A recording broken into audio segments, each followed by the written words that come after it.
Starting his posting in July and accredited in September, the new UK ambassador to Thailand, Mark Yuding, is no stranger to the country, having backpacked here as a student and visited the country for work. I've been to Thailand many times over the years. The first time I came to Thailand was in 1994 as a student backpacker, and I travelled around, and so at that point I became fascinated with Thai history, Thai culture, and fell in love with the country. And I've been back many times since then for private and professional visits. So I was very happy to get the job here. Staying here in Bangkok with his husband, the ambassador actually arrived in Thailand several months before his post to study the Thai language. And I was able to spend 7 months in Bangkok learning Thai. So I was exploring a lot of Bangkok. I managed to do a part of my course in Khon Kaen, in Chiang Mai, and I also got to travel to some other places as well. So as well as learning the language, I got a feel for the country and some of the food, some of the scenery, and very much enjoyed myself. I think Thailand is such a diverse country, and each province has its own distinct identity and culture. So I think clearly in Bangkok it's a very dynamic city. There's lots of life here, lots of things to do. It's exciting, it's very developed. To prove that he has made some progress in his Thai language, His Excellency spoke some Thai. ผมกำลังเรียนภาษาไทยแต่ภาษาไทยยากมากผมมาจากประเทศอังกฤษผมชอบพูดภาษาไทยชอบพูดกับคนไทยและกำลังเรียนแล้วผมรู้ว่าบางครั้งผมพูดผิด Regarding bilateral relations, economic development and security are the main focus, while as an ASEAN dialogue partner, the UK is also looking to strengthen its regional role, including the situation in Myanmar.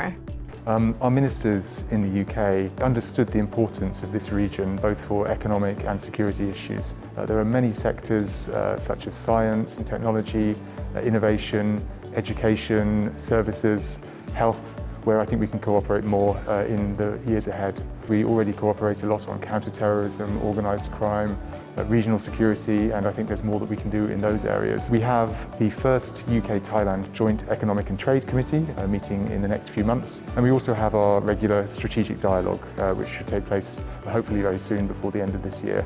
And that will set the direction for our bilateral relationship over the year ahead. I mean, we have a lot of health cooperation between the UK and Thailand, not just on COVID, but also on other illnesses, on mental health and genomics. So that is an area of real growth for us. Among assistance provided in terms of health, the UK donated 415,000 doses of AstraZeneca vaccine to Thailand back in July. It just shows how in COVID we have to work together internationally. And that means making the best of vaccines, but also sharing information about the spread of the disease and ideas in terms of how we can limit the spread and help treat people who catch it.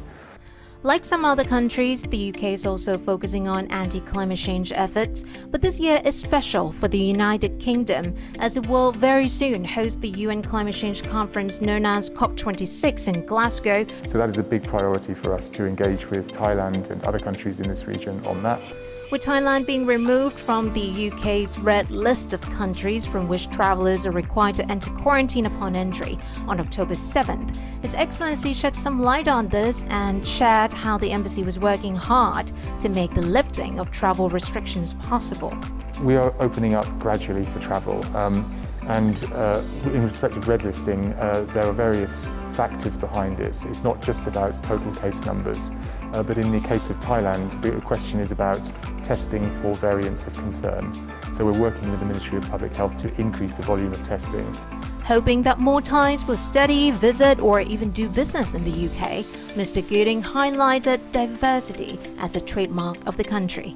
Well, for me, the UK is a real melting pot. It's very diverse. If you want an experience studying, you want academic excellence, but you also want people from around the world to gather to study with you, then the UK is the place to go.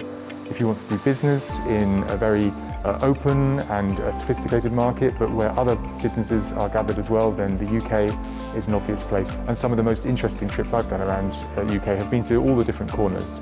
And they have very different cultures, identities, sceneries, so I would encourage people to explore. Hatay Deshikitiranan reporting for Thai PBS World.